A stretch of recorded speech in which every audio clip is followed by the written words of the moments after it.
A drought, a heat wave and a hurricane have created Hawaii's deadliest wildfires. The world keeps turning to scientists and higher institutions to fix climate change, yet no one seems to listen or act on these answers. In the spirit of storytelling, is the real crisis we're facing, in fact, a communication crisis? I might start with you, Dr. Foley. Well, first of all, it's really tragic, isn't it, seeing what's happened in Hawaii? And it's something which I think all of us in Australia really understand what that really means. And also, really, when last time we had major fires here, we actually knew what to do, and the number of deaths was more to do with accidental rather than actual a consequence of the fires themselves. And that's something we should be, in a weird way, proud about, because Australia's been doing research.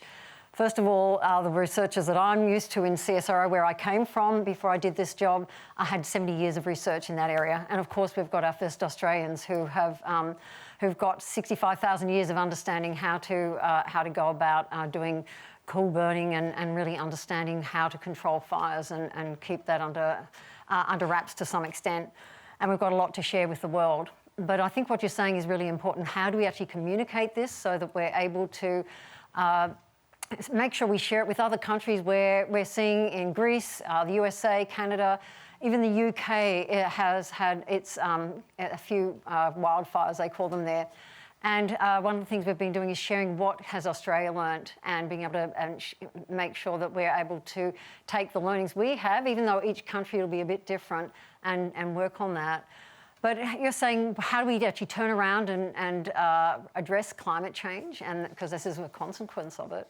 And that's really requiring governments to make decisions. We're seeing that now. They've got a plan. Well, they're working on continuing to have plans. We've got a target.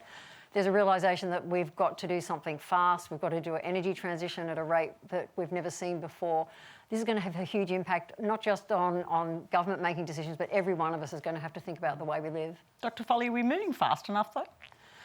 At the moment, the requirement is we need to be reducing by about 16 megatons of carbon a year. We're doing 2, so we need to increase by 8 times. So the answer would be no? No, we've got to up it. The thing that struck me was, remember 3 years ago, those iconic images of the Harbour Bridge, you couldn't see it for the smoke. Yeah. And that shocked the world. Celeste Barber, the comedian, went and tries to raise some money for the Rural Fire Service. She raises $52 million from an assortment of Hollywood stars and everyday people and people on OnlyFans and all. She gets so much money she doesn't know what to do. The world was shocked.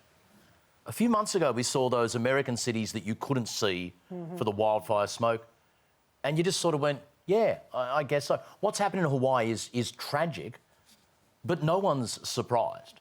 When you've just had the hottest day, a series of the hottest days, the hottest week and the hottest month ever measured, you can't pretend to be surprised by what's happening in Hawaii.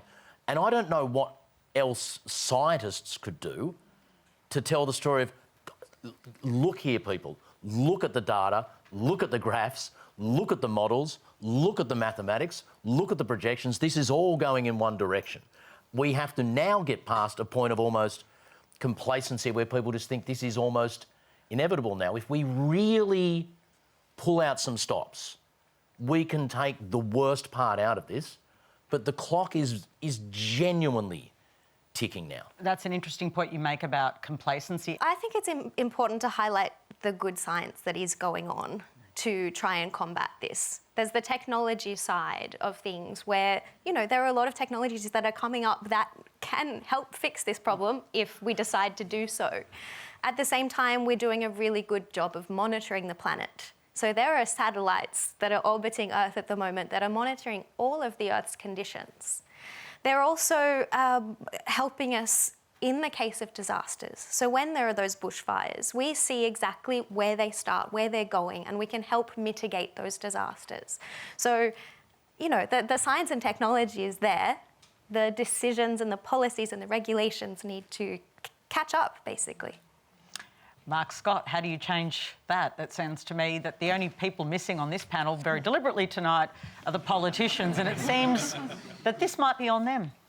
Well, I think the reality of politicians is they want to get re-elected, and so they want to be seen to be doing the right thing by the by the will of the people and the engagement of the people. And politicians are the ultimate responsive animal in that respect. And so I think, in a way, it's turning the fear that people have when they watch the television news into a clear and coherent demand for action that pushes politicians into a time frame that goes beyond that immediate and that short term into the longer, more deliberative decision making that climate change demands.